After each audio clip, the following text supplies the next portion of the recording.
Desde que eu me conheço por gente como criador de conteúdo para as plataformas digitais, não conheci um outro pastor além de Paulo Júnior como sendo um dos críticos mais ferrenhos ao meio pentecostal, incluindo alguns pastores. Só que ele nunca imaginou que isso poderia configurar pecado para suas costas e, além disso, perder o seu ministério. Foi o que acabou acontecendo.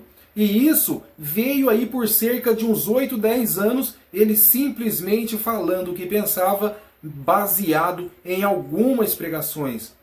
E olha que quando Silas Malafaia se tornou alvo de uma de suas pregações, Silas Malafaia veio a público e avisou ele que um dia essa situação aconteceria. Você está correndo um risco muito sério, colega, de terminar seu ministério destruído. Silas Malafaia, Marco Feliciano, se prega hoje na TV. Silas Malafaia, herege.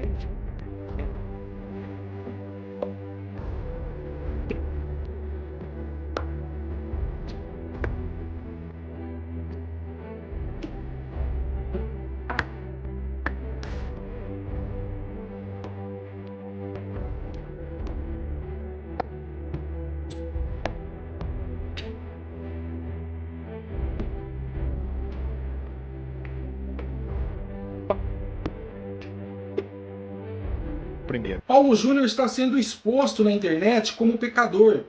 Mas o pecado dele não é pecado de adultério, mas aquilo que ele refletia durante as suas ministrações também refletia no meio familiar.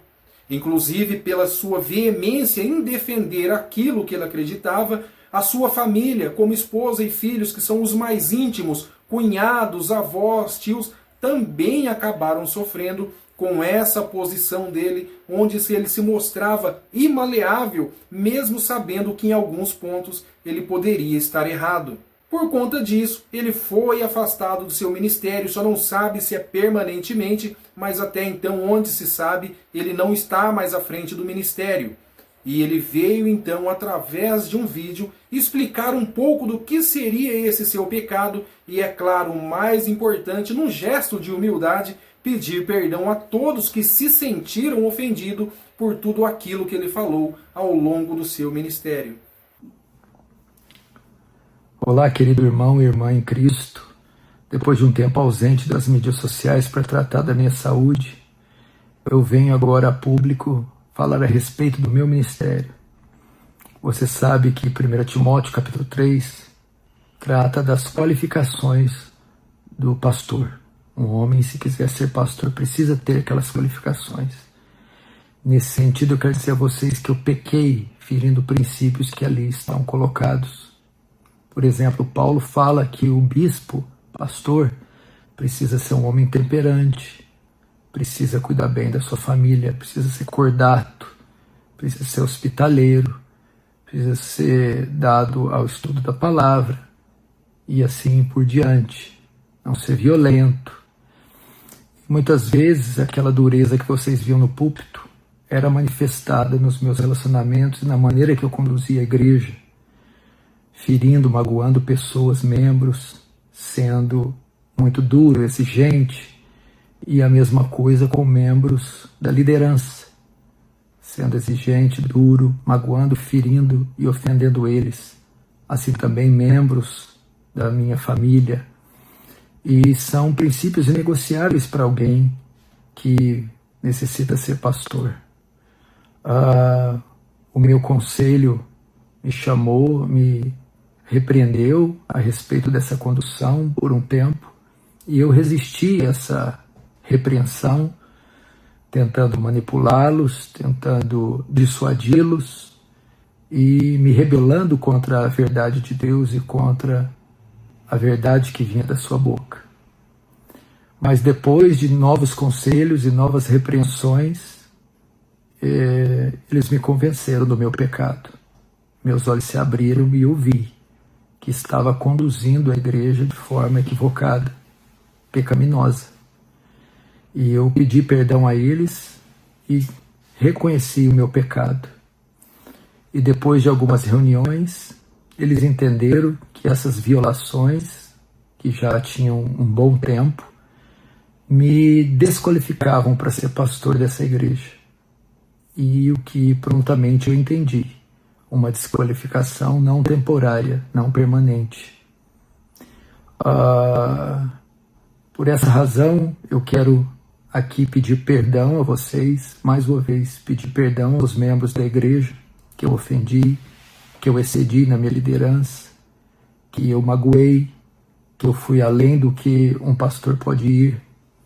Quero pedir perdão também aos membros do conselho, que eu também ofendi, que eu tentei dissuadir ou persuadir de forma a contrariar a palavra de Deus e a causar feridas, mágoas e contendas. E quero pedir perdão também a todos os irmãos que me seguem e que têm algum respeito, apreço, amor pela minha vida. Eu entendo que um homem, para ser pastor, precisa ser irrepreensível, idôneo, precisa ter uma conduta ilibada. E nesse sentido eu falhei. E por essa razão estou sendo removido do ministério pastoral. Decisão essa que acolho com carinho, com amor, com serenidade, com sobriedade. Eu que denunciei tantas vezes o pecado, chegou a hora de denunciar o meu pecado e reconhecer que eu falhei, que eu pequei. Nesse sentido, eu também vou ingressar a minha vida com a minha família em uma outra igreja, iniciar um processo, daqui a um tempo, um processo de membresia, porque eu preciso agora de ser acolhido, ser discipulado, ser pastoreado, para buscar a minha restauração da minha alma. E por um bom tempo eu não exercerei ministério nenhum.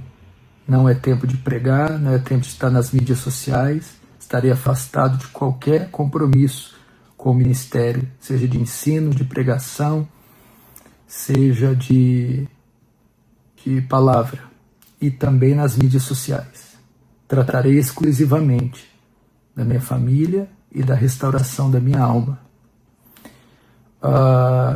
Eu também iniciarei estudos em uma faculdade de teologia para aprimorar o meu conhecimento, solidificar o meu conhecimento bíblico, teológico, e depois de um bom tempo, sendo essa a vontade de Deus, voltar ao ministério.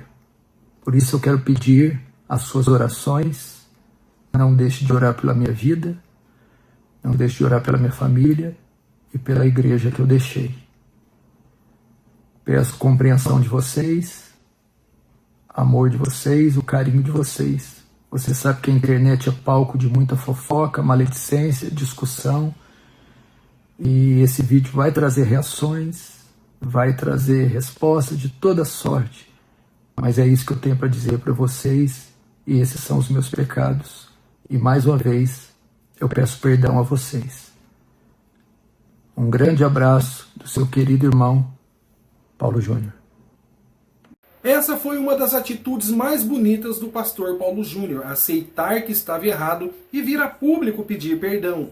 Isso já é o que não acontece no meio pentecostal. Alguns pastores escondem o seu pecado às 7 chaves e quando são acusados de serem pecadores, eles ainda procuram a justiça para processar aquele que se baseia nas Escrituras para alertá-lo do seu pecado.